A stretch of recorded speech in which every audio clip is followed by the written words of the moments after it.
Con questo video riuscirai a portare il tuo italiano da qui a qui. Ciao a tutti e benvenuti a un nuovo video. Io sono Stefano e sono un insegnante di italiano per stranieri. Nel video di oggi voglio insegnarti 5 espressioni super utili che noi italiani usiamo tutti i giorni, che ti aiuteranno ad avere un italiano ancora più naturale. E sono espressioni che usiamo davvero sempre nella conversazione, quindi ti piaceranno tanto. Ma non perdiamo tempo e iniziamo subito dalla prima espressione.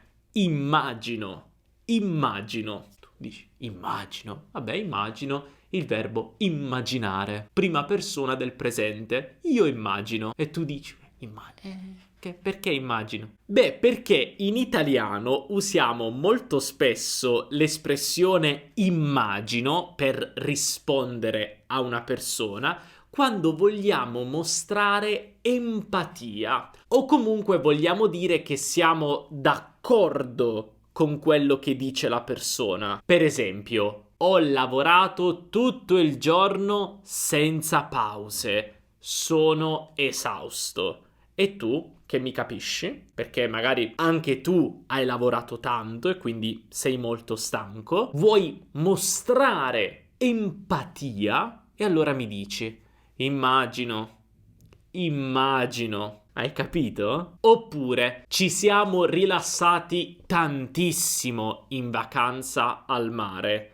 Immagino. Deve essere stato proprio un bel viaggio. Quindi hai capito come funziona immagino? Ecco, quando stai parlando con un tuo amico italiano e sei d'accordo con quella cosa, vuoi anche mostrare empatia, usa immagino. E ora vediamo un'altra parola, espressione che usiamo sempre in italiano. Finalmente. Finalmente. Finalmente, sì, perché finalmente è un po' particolare. Spesso, molto spesso, sento gli studenti usare finalmente nel modo sbagliato. Perché finalmente è un'espressione che spesso pronunciamo anche così. Finalmente, finalmente. Se io faccio che cosa sto esprimendo? Sollievo, sono sollevato. Finalmente. Gioia anche, finalmente. E la usiamo quindi per esprimere sollievo, gioia, dopo un'attesa, quindi dopo che abbiamo aspettato tanto tempo. Per esempio, io vado con i miei amici in America, è un viaggio lunghissimo, e quindi poi chiamo mia madre e dico mamma, siamo arrivati. E mia mamma mi dice finalmente, sono così felice di sentire la tua voce. Questo perché mia mamma ha paura di volare. Quindi ogni volta che prendo l'aereo, lei non vede l'ora di ricevere il mio messaggio. Quindi immaginate un volo magari di 9, 10, 11, 12 ore. Povera mia mamma. Quindi mia mamma, Felicia, mia mamma si chiama Felicia, quando sente la mia voce, dopo un lungo viaggio in aereo, è sollevata. E quindi dice, finalmente. Oppure, abbiamo trovato casa. Finalmente, la stavate cercando da un anno. Quindi anche qui stiamo esprimendo sollievo che finalmente queste persone hanno trovato una casa.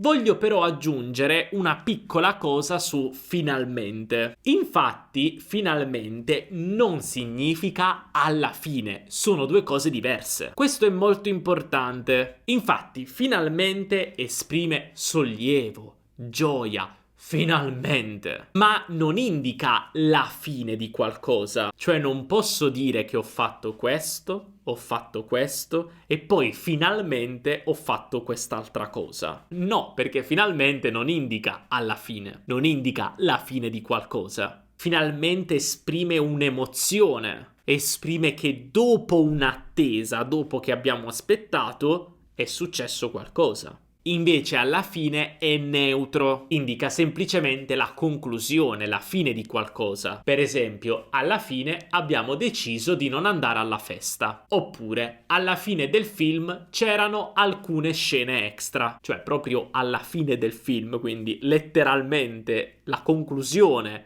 la fine del film. Alla fine c'erano queste scene extra. Quindi hai capito la differenza? Alla fine è neutro, non esprime nessuna emozione. Finalmente sì. Ecco, prima di andare avanti, però, voglio ricordarti che abbiamo preparato per te un PDF fantastico di questa lezione. E in questo PDF puoi trovare tutto quello che stiamo dicendo nel video, quindi tutti gli appunti con anche le frasi, ma troverai anche delle frasi extra per ogni espressione. Quindi se vuoi leggere altri esempi, puoi trovarli qui nel PDF. E poi alla fine del PDF, adesso lo prendo, puoi trovare, ecco qua, anche un esercizio. Quindi se vuoi fare un esercizio per metterti alla prova e fare pratica con le espressioni che stiamo imparando, puoi farlo nel PDF. Ovviamente troverai poi anche le soluzioni. Se vuoi scaricare il PDF, semplicemente clicca sul link in descrizione o sul link nel primo commento che trovi nella sezione commenti, inserisci il tuo nome, la tua email e ti invieremo il PDF. Lo troverai molto utile. Bene, andiamo avanti. E ora vediamo un'altra espressione che amo tantissimo. Meno male. Meno male. Mi piace davvero tanto e pensate che quando abitavo a Washington DC c'era un ristorante, una pizzeria, che si chiamava Meno Male, una pizzeria italiana. E quindi ogni volta che sono andato in questo ristorante con la mia famiglia ospitante o alcuni miei amici americani, mi chiedevano sempre: Stefano, ma che cosa significa meno male? E per me era sempre difficile spiegarlo, perché non è proprio facile. Però, dopo 9 anni di insegnamento dell'italiano, adesso ti so spiegare meno male. Meno male serve come finalmente per esprimere sollievo. Sollievo per sottolineare che qualcosa è andato bene, quindi qualcosa si è concluso con un esito positivo. Per esempio, sta piovendo tantissimo. Per fortuna abbiamo portato l'ombrello. Meno male che abbiamo portato l'ombrello. Quindi io sto dicendo che, ok, piove, però per fortuna, grazie a Dio, abbiamo portato l'ombrello. Meno male, se no ci bagnavamo tutti. Quindi alla fine della storia, anche se piove, non è un problema, abbiamo un esito, una fine positiva, perché comunque abbiamo portato l'ombrello. Meno male. Grazie a Dio, hai capito? Oppure il treno è arrivato in orario, meno male, se no avremmo perso la coincidenza. Coincidenza è una parola che usiamo in italiano per descrivere il fatto di scendere da un treno e prendere un altro treno, quindi cambiare treno. Se il primo treno è in ritardo, puoi rischiare di perdere l'altro treno, la coincidenza. Ma il treno era in orario, meno male, grazie a Dio, e quindi non perderemo la coincidenza. E ora un'altra espressione che, ti giuro, non ho mai sentito da un mio studente o una mia studentessa. È un'espressione che noi italiani usiamo sempre, tutti i giorni, ma da un mio studente, non l'ho mai sentita. Quindi adesso io vi insegno questa espressione e per favore cominciate ad usarla. L'espressione è non fa niente. Non fa niente. La conosci? Perché se non la conosci non preoccuparti, perché non è molto conosciuta tra gli studenti. Non fa niente si usa per dire che non c'è problema. Non ti devi preoccupare. Cioè, anche se hai fatto qualcosa, è successo qualcosa di un po' negativo, non ti preoccupare, non fa niente, è tutto ok. Per esempio, scusa il ritardo, ho trovato molto traffico. E io dico, tranquillo, non fa niente. Cioè, non preoccuparti, non è un problema, non fa niente. Oppure, ho fatto cadere un po' d'acqua, no? Sto bevendo e cade l'acqua per terra. E allora tu potresti dirmi, non fa niente, non preoccuparti. Adesso prendiamo uno straccio e asciughiamo l'acqua, non fa niente. Quindi non fa niente è questa cosa un po' per anche rassicurare l'altra persona che magari è un po' preoccupata, dice "Oh, no, cosa ho fatto? Sono arrivato in ritardo, ho fatto cadere l'acqua". E tu dici "Non preoccuparti, non fa niente". E adesso finiamo con un'altra espressione che ti dico, anche questa non credo di averla mai sentita da un mio studente o studentessa. L'espressione è uguale. È uguale. Però non è uguale per dire che una cosa è uguale all'altra. Perché è uguale ha anche un altro significato.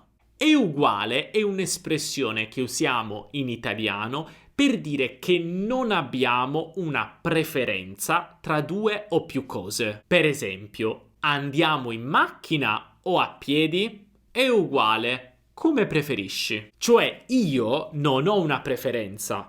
Per me è uguale andare in macchina o andare a piedi. Possiamo andare in macchina, come possiamo andare a piedi. Non ho una preferenza.